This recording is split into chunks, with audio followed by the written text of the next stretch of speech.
All right, so suppose we're given a set of data that's given to us in the form of a frequency distribution.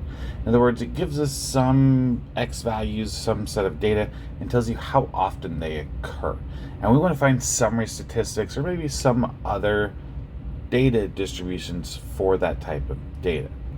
Well, one thing you could do is just list the data separately in one single list, or you can use multiple lists in your graphing calculator in order to make use of the data more effectively. So, to show you an example how to do that, we're going to take a look at the win totals for all 32 NFL football teams for the 2022-2023 season.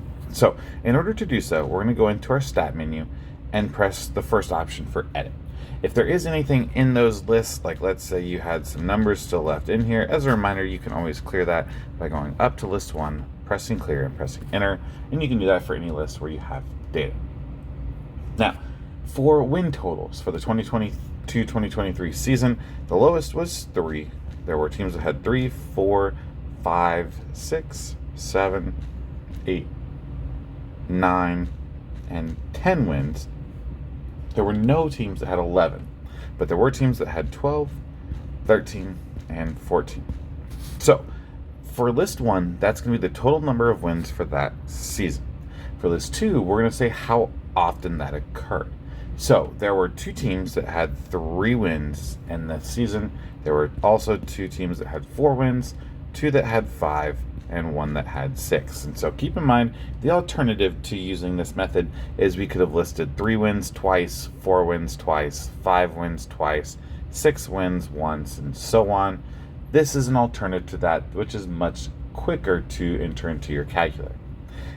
And so continuing, there were 6 teams that had 7 wins, 4 that had 8, 6 that had 9, 2 that had 10, 2 that had 12, 3 that had 13, and just 2 teams that had 14 win totals for that season.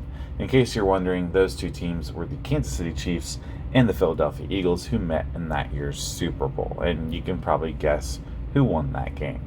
So now that we've got all that data in here, let's say we wanted to find the average number of wins for the league for that season. Then what we could do is go into our stat menu, over to calc, and choose one variable, stats. Now, what we need to make sure is that list is set to list 1, and oftentimes frequency list is either missing or maybe has a 1 here. And if that's the case, then what we need to do is make sure that frequency list is listed as list 2. We can do that by going to frequency list and hitting second 2 to get L2. Once we've made sure that the list is our list 1, our frequency list is list 2, we can go ahead and press calculate. Once we've done that, we can see that the mean was 8.4 wins. So on average, each football team for that season had about 8.4 wins with a standard deviation of 3.1. You can see that N is 32, which should make a little bit of sense if you're familiar with football, because there are 32 football teams in the NFL. You can then see the minimum, quartile 1, median, quartile 3, and maximum values as well. If you do want to graph this in, say, the form of a histogram, then remember you can go to your stat plots by second and hitting y equals, choosing the first option, making sure that plot is turned on, and once again choosing the histogram option.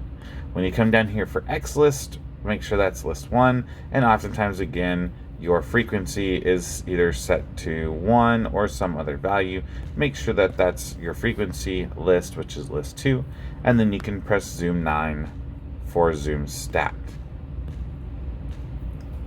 Once you've done that, you can see a distribution of the total number of wins for that particular season in the form of a histogram.